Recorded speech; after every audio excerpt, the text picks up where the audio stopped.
ये शरीर जो है संसार से कभी अलग नहीं हो सकता। ब्रह्मा जी की भी ताकत नहीं है जो कि शरीर को संसार से अलग कर दे। क्यों कि जिस धातु का संसार है उसी धातु का ये शरीर है। स्थूल शरीर की स्थूल संसार के साथ एकता है और कारण शरीर की कारण संसार के साथ एकता है और सूक्ष्म शरीर की सूक्ष्म संसार के साथ एकता है। हमारे परमात्मा के साथ एकता है क्योंकि हम जो है जीव जो है परमात्मा का अंश है। गीता अध्याय 15 श्लोक 7 में लिखा है, मवे वासे जीव लोके जीव भूत है सनातनम। कृष्ण भगवान कह रहे हैं अर्जुन से, हे अर्जुन ये जीव आत्मा मेरा सनातन अंश है। देखिए शरीर बदलता है मगर जो आत्मा नहीं बदलती। संसार बदलता है मगर परमात्मा नहीं बदलते। हम शरीर और संसार से एक नहीं है, हम परमात्मा से एक है। रामायण में भी लिखा है, ईश्वर अंश जीव अविनाशी चेतन अमल सहज सुखराशि। देखिए राम भजन बिन मिटे न कामा और छल विहीन तर कमहु के जामा। बिना धरती के पेड़ पौधे फसल हो नहीं सकती है, ऐसे ही बिना भक्ति के कामनाओं का नाश हो ही नहीं सकता। कवना सिद्ध को बिन विश्वासा और बिन हरे भजन नन्न भव नासा। बिना विश्वास किए हुए आपका कोई कार्य सिद्ध नहीं हो सकता, विश्वास करना पड़ेगा। ऐसे ही बिना भजन के जन्म मरण के भय का नाश नहीं होगा। देखिए कबीरदास जी का कथन है, यो क्रिया पी हस और सुरत रहे पतिमान, ऐसे जन जग में रहे हर को भूलत न है। जैसे पतिव्रता पत्नी पीहर में रहते हुए मार्के में रहते हुए अपने पति के ध्यान में लीन रहती है, उसी प्रकार जो है संसार में रहते हुए भक्त को भगवान के ध्यान में लीन रहना चाहिए।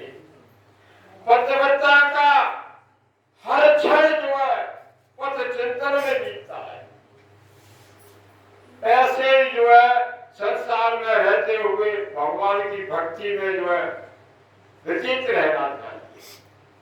देखिए चित्त तत्व के लिए संसार में दो पदार्थ हैं, इससे जो है तत्व की पहचान होती है।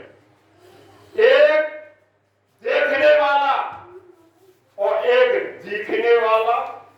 देखने वाला चेतन होता है और दिखने वाला जड़ होता है। देखने वाला जो है दृष्टा होता है और दिखने वाला दृश्य होता है। ये जो है शरीर से मन से वाणी से कितनी भी क्रिया करो तत्व की पहचान नहीं हो सकती। देखिए अंतःकरण की शुद्धि जो है क्रिया से कभी होती नहीं है। अंतःकरण की शुद्धि भाव और विवेक से होती है। गीता में कहा है, कर्म योग में निष्काम भाव से और ज्ञान योग में विवेक से और भक्ति योग में प्रेम और भाव से अंतःकरण शुद्ध ही शुद्ध हो जाता है। जब भगवान से प्रेम होता है, जब भगवान से प्रेम होता है तो हमारी ये 5 ज्ञान इंद्रिया 5 कर्म इंद्रिया ये एक हो जाती है तो योग बन जाता है। गीता अध्याय 2 श्लोक 48 में लिखा है, समत्यम योग उच्यते। देखिए योग बन जाता है, सम माने भगवान और समता माने योग। ध्यान देने की बात है भाई। भाई लोगों, विवेक जो है दो बातों से जागृत होता है, दुख आपद से और सत्संग से। दुख आपद जब पड़ती है तो संसार से हटाता है, और सत्संग जो है भगवान से मिलाता है, तो ये भी योग हो जाता है। ध्यान देने की बात है। कर्म जो है दो प्रकार के होते हैं, शुभ कर्म और अशुभ कर्म। जो बढ़िया कर्म करता है उसके शुभ कर्म बनते हैं, जो गलत काम करता है उसके अशुभ कर्म बनते हैं। इसकी तीन विधियां होती हैं, क्रियमान कर्म और संचित कर्म और प्रारब्ध कर्म।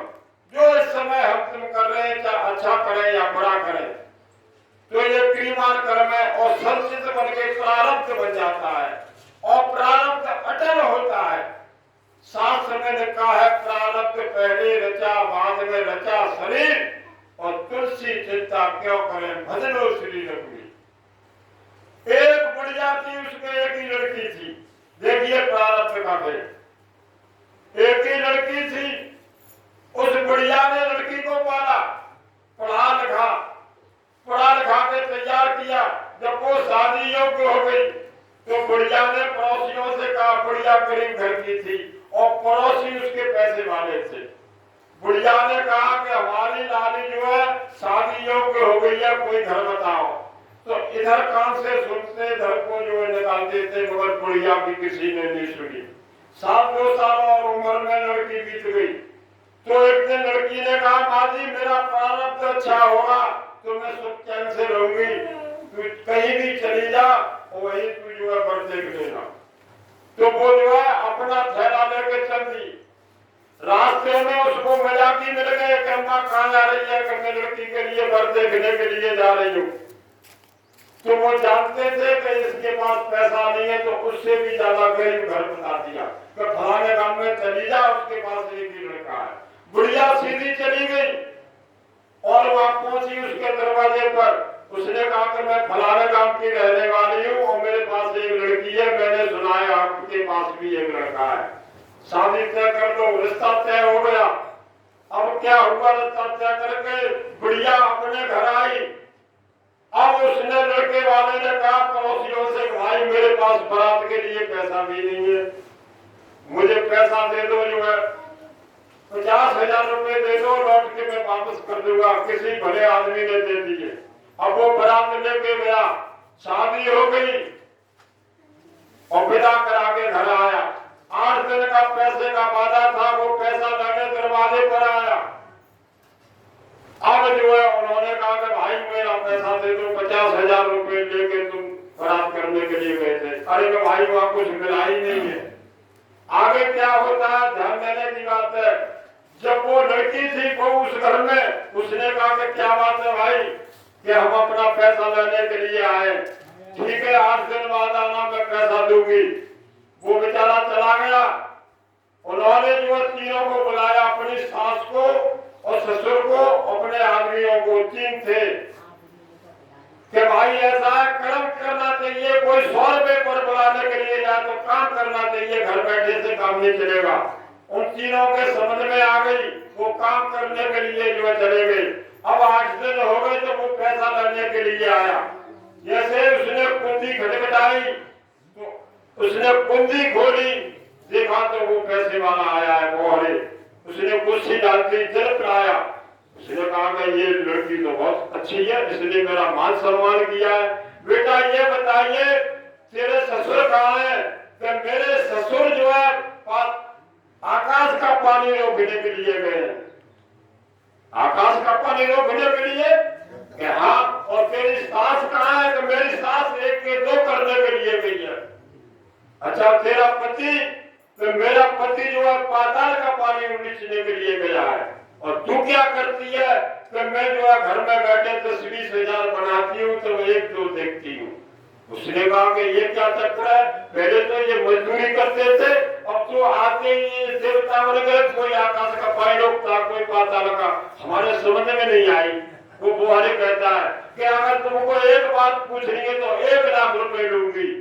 बोलिए क्या बात पूछोगे? 4 बात, लाइए 4 लाख रुपए। अब वो गया श्रम के मारे, तो 4 लाख रुपए लेके आया। उसने 4 लाख रुपए जो है घर में रख लिए कि बेटी बता तेरा ससुर कहाँ है? कि एक पंडित जी की जो है गाय जाने को है और वर्षा रुचि का समय है, वर्षा हो रही है, मैं छप्पर छाने के लिए गए, आकाश में पानी रुक जाएगा। 1 लाख रुपए उसने रख लिए। कि तेरी सास कहाँ है? कि पड़ोस में शादी हो रही है, चना दरवे गई है, तो 1 के 2 करने के लिए गई है। 1 लाख रुपए उसने रख लिए कि ये बता दे तेरा पति, मेरा पति बोरिंग का काम करता है, इसलिए रस्सा खींच के पार्टी से बताता है कि पाताल का पानी उलीच के मोटा है का पतला के कंकर है। तू अकेली क्या करती है? कि मैं जो है मेरी माँ जी गरीब घर की थी, उन्होंने चावल दिए, तब 10-20 हजार पकाती हूँ, एक तो देखती हूँ कि पक्के कि नहीं पक्के। वो शंकर भगवान की जय। ये है प्रारब्ध का खेल।